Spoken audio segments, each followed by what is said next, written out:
ನಮಸ್ಕಾರ ಸ್ನೇಹಿತರೆ, ನಾಳೆ ಜುಲೈ 21 ಮಂಗಳವಾರ. ನಾಳೆಯಿಂದ 63 ವರ್ಷ ಈ 7 ರಾಶಿಯವರಿಗೆ ಮುಟ್ಟಿದ್ದೆಲ್ಲ ಚಿನ್ನ ಚಕ್ರಬಡ್ಡಿಯಂತೆ ದುಡ್ಡು ಬರುತ್ತೆ. ಚಾಮುಂಡೇಶ್ವರಿ ದೇವಿಯ ಕೃಪಾಶೀರ್ವಾದ ನಿಮ್ಮ ಮೇಲೆ ಇರಲಿದೆ. ಹಾಗಾದ್ರೆ ಅದೃಷ್ಟವಂತ ರಾಶಿಗಳು ಯಾವುವು, ಅವುಗಳಿಗೆ ಏನೆಲ್ಲ ಲಾಭ ಸಿಗುತ್ತೆ ನೋಡೋಣ.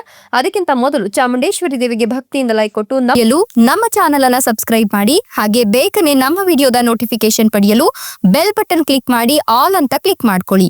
ಏನು ನಿಮ್ಮ ಜೀವನದ ಸಕಲ ಸಮಸ್ಯೆಗಳಾದಂತಹ ಸತಿಪತಿ ಕಲಹ, ಪ್ರೀತಿಯಲ್ಲಿ ಮೋಸ, ಭೂಮಿ ವಿಚಾರ, ಕೋರ್ಟ್ ಕೇಸ್, ವ್ಯಾಪಾರ, ಹಣಕಾಸಿನ ತೊಂದರೆ, ಸಾಲಬಾಧೆ, ಸ್ತ್ರೀಯರ ಗುಪ್ತ ಸಮಸ್ಯೆ, ಹೀಗೆ ಹಲವಾರು ಸಮಸ್ಯೆಗಳಿಗೆ ಶಾಶ್ವತ ಪರಿಹಾರ ಮಾಡಿಕೊಡ್ತಾರೆ. ಡಿಸ್ಪ್ಲೇ ಮೇಲೆ ಕಾಣ್ತಕ್ಕಂಥ ಗುರೂಜಿ ನಂಬರ್ಗೆ ಒಮ್ಮೆ ಕರೆ ಮಾಡಿ ನೋಡಿ. ಹೌದು, ನಾಳಿನ ಜುಲೈ 21 ಮಂಗಳವಾರದಿಂದ ಮುಂದಿನ 63 ವರ್ಷ ಈ 7 ರಾಶಿಯವರಿಗೆ ಮುಟ್ಟಿದ್ದೆಲ್ಲ ಚಿನ್ನವಾಗಲಿದ್ದು ಚಕ್ರಬಡ್ಡಿಯಂತೆ ದುಡ್ಡು ಬರುತ್ತೆ ಅಂತ ಹೇಳಲಾಗ್ತದೆ. ಮತ್ತೆ ಚಾಮುಂಡೇಶ್ವರಿ ದೇವಿಯ ಅನುಗ್ರಹ ಆಶೀರ್ವಾದ ನಿಮ್ಮ ಮೇಲೆ ಇರೋದ್ರಿಂದ ನಿಮ್ಗೆ ಸಾಕಷ್ಟು ಒಳಿತಾಗತ್ತೆ, ಸಾಕಷ್ಟು ಲಾಭಗಳು ಸಿಗ್ತಾ ಹೋಗುತ್ತೆ ಅಂತ ಹೇಳಬಹುದು. ನಿಮ್ಮ ಕೆಲಸದ ಸ್ಥಳದಲ್ಲಿ ನಿಮ್ಮ ಲಾಭದ ಅವಕಾಶಗಳನ್ನ ನೀವು ಕಾಣಬಹುದು. ಹೊಸ ಜೀವನ ಶೈಲಿಯಂತಹ ಬದಲಾವಣೆಗಳು ನಿಮ್ಮ ಜೀವನದಲ್ಲಿ ಆಗ್ತಾ ಹೋಗುತ್ತೆ.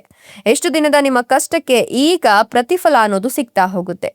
ನೀವು ಈ ಹಿಂದೆ ಮಾಡಿದಂತಹ ಎಲ್ಲಾ ರೀತಿಯ ಹೂಡಿಕೆಗಳು ಈಗ ನಿಮ್ಗೆ ಲಾಭವನ್ನೇ ತಂದ್ಕೊಡುತ್ತೆ ಅಂತ ಹೇಳಿದ್ರೆ ಅತಿಶಯೋಕ್ತಿ ಆಗ್ಲಿಕ್ಕಿಲ್ಲ. ಇನ್ನು ಈ ರಾಶಿಯವರ ಜೀವನದಲ್ಲಿ ಉದ್ಯೋಗದ ರಂಗದಲ್ಲಿರಬಹುದು, ವಿದ್ಯಾಭ್ಯಾಸದ ಕ್ಷೇತ್ರದಲ್ಲಿರಬಹುದು, ಎಲ್ಲದರಲ್ಲೂ ಕೂಡ ಅದೃಷ್ಟ ಇವರನ್ನ ಬೆಂಬಲಿಸುತ್ತೆ ಅಂತ ಹೇಳಬಹುದು. ಮುಖ್ಯವಾಗಿ ಕೆಲಸದ ಸ್ಥಳದಲ್ಲಿ ನಿಮ್ಗೆ ಪ್ರಗತಿ ದೊರಕುತ್ತೆ. ಜೊತೆಗೆ ಹಿರಿಯರ ಸಹಾಯದಿಂದ ನಿಮ್ಮ ಯೋಜನೆಗಳಲ್ಲಿ ಯಶಸ್ಸು ಗಳಿಸಲು ಕೂಡ ಸಾಧ್ಯವಾಗುತ್ತೆ. ಪ್ರೀತಿಯ ಜೀವನಕ್ಕೆ ಸಂಬಂಧಿಸಿದಂತೆ ಈ ಸಂದರ್ಭದಲ್ಲಿ ನಿಮ್ಗೆ ಶುಭ ಸುದ್ದಿ ಲಭಿಸುತ್ತೆ. ಹಾಗೆ ಸರ್ಕಾರಿ ಕೆಲಸಗಳಲ್ಲಿ ನಿಮ್ಗೆ ಯಶಸ್ಸು ದೊರಕುವ ಯೋಗ ಕೂಡ ನಿರ್ಮಾಣವಾಗ್ತಾ ಇದೆ. ಹಾಗಾಗಿ ನಿಮ್ಗೆ ಮನೆಯಲ್ಲಿ ಯಾರಾದ್ರೂ ಮಹಿಳೆಯ ಸಹಾಯ ಕೂಡ ಸಿಗ್ತಾ ಹೋಗುತ್ತೆ. ನಿಮ್ಮ ಮನಸ್ಸಿನಲ್ಲಿ ನೀವು ಈ ಹಿಂದೆ ಇಟ್ಕೊಂಡಿದ್ದಂತಹ ಒಂದಷ್ಟು ನಷ್ಟದ ಕ್ಷಣಗಳಿರಬಹುದು ಅಥವಾ ಮಾನಸಿಕ ನೋವುಗಳಿರಬಹುದು, ಅದೆಲ್ಲವೂ ಕೂಡ ದೂರವಾಗಿ ಸಂತೋಷ ಸಮೃದ್ಧಿಯೊಂದಿಗೆ ಸುಖ ಶಾಂತಿಯಿಂದ ಕೂಡಿದ ಜೀವನ ನಿಮ್ಮದಾಗತ್ತೆ. ಕೆಲಸದಲ್ಲಿ ಪ್ರಗತಿ ಮತ್ತು ಹೊಸ ಜವಾಬ್ದಾರಿಗಳನ್ನ ಪಡ್ಕೊಳ್ತೀರಾ. ತಂದೆಯಿಂದ ನಿಮ್ಗೆ ಉತ್ತಮ ಲಾಭ ಕೂಡ ದೊರಕುತ್ತೆ ಅಂತ ಹೇಳಬಹುದು. ಇನ್ನು ಆರೋಗ್ಯದ ಬಗ್ಗೆ ನೀವು ಹೆಚ್ಚಿನ ಕಾಳಜಿಯನ್ನು ವಹಿಸಬೇಕಾಗತ್ತೆ. ನಿಮ್ಮ ಸಂಗಾತಿಯೊಂದಿಗೆ ಉತ್ತಮ ಭವಿಷ್ಯಕ್ಕಾಗಿ ಯೋಜನೆಯನ್ನು ಕೂಡ ರೂಪಿಸ್ಕೊಳ್ತೀರಾ. ಇನ್ನು ಮಕ್ಕಳಿಗೆ ಸಂಬಂಧಿಸಿದಂತೆ ದೊಡ್ಡ ಶುಭ ಸುದ್ದಿಯನ್ನ ಗಳಿಸ್ಕೊಳ್ತೀರಾ. ಹೀಗೆ ಖರ್ಚು ಕೂಡ ಹೆಚ್ಚಾಗತ್ತೆ. ಹಾಗಾಗಿ ಆದಾಯದಲ್ಲಿ ನೀವು ಸಾಕಷ್ಟು ವೃದ್ಧಿಯನ್ನ ಹೊಂದಬೇಕಾಗತ್ತೆ. ಇಲ್ಲವಾದ್ರೆ ಖರ್ಚಿನ ಬಗ್ಗೆ ನಿಗಾ ವಹಿಸಿ. ಇನ್ನು ನಿಮ್ಮ ಜೀವನದಲ್ಲಿ ಮುಂದೆ ಸಾಗ್ಲಿಕ್ಕೆ ಉತ್ತಮ ಮಾರ್ಗಗಳು ಕೂಡ ನಿಮ್ಗೆ ಸಿಗ್ತಾ ಹೋಗುತ್ತೆ. ಧನ ಲಾಭಕ್ಕಾಗಿ ಉತ್ತಮ ಅವಕಾಶಗಳನ್ನ ನೀವು ಪಡ್ಕೊಳ್ತೀರಾ. ಅಲ್ಲದೆ ಈ ಒಂದು ಸಮಯದಲ್ಲಿ ನೀವು ಪ್ರಯಾಣಿಸೋದ್ರಿಂದ ಕೂಡ ಸಾಕಷ್ಟು ಸಂತೋಷದ ಅನುಭವದ ಜೊತೆಗೆ ಒಂದಷ್ಟು ಹಣಕಾಸಿನ ಲಾಭವನ್ನ ನೀವು ಕಂಡ್ಕೊಂತೀರಾ ಅಂತ ಹೇಳಬಹುದು. ಇನ್ನು ಈ ಒಂದು ಸಂದರ್ಭದಲ್ಲಿ ಪ್ರೇಮಿಗಳು ತಮ್ಮ ಪ್ರೀತಿಯ ವಿಚಾರವನ್ನ ಮನೆಯವರಿಗೆ ಹೇಳಿದ್ರೆ ಖಂಡಿತವಾಗಿಯೂ ನಿಮ್ಮ ಹಿರಿಯರ ಸಂಪೂರ್ಣ ಬೆಂಬಲ ನಿಮ್ಗೆ ಸಿಗ್ತಾ ಹೋಗುತ್ತೆ.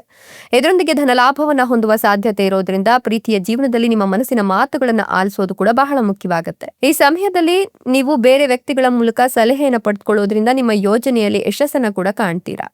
ವ್ಯಾಪಾರದಲ್ಲಿ ಲಾಭ ದೊರಕುವ ಸಾಧ್ಯತೆ ಕೂಡ ದಟ್ಟುವಾಗಿದೆ ಅಂತ ಹೇಳಬಹುದು. ಈ ಒಂದು ಸಂದರ್ಭದಲ್ಲಿ ನಿಮ್ಮ ಹಳೆಯ ನೋವುಗಳೆಲ್ಲವೂ ಕೂಡ ದೂರವಾಗುತ್ತೆ. ಹೊಸ ಜವಾಬ್ದಾರಿಗಳು ಸಿಗ್ತಾ ಹೋಗುತ್ತೆ. ವ್ಯವಹಾರದಲ್ಲಿ ಹೂಡಿಕೆ ಮಾಡಲಿಕ್ಕೆ ಇದು ಅತ್ಯುತ್ತಮ ಸಮಯವಾಗಿದೆ.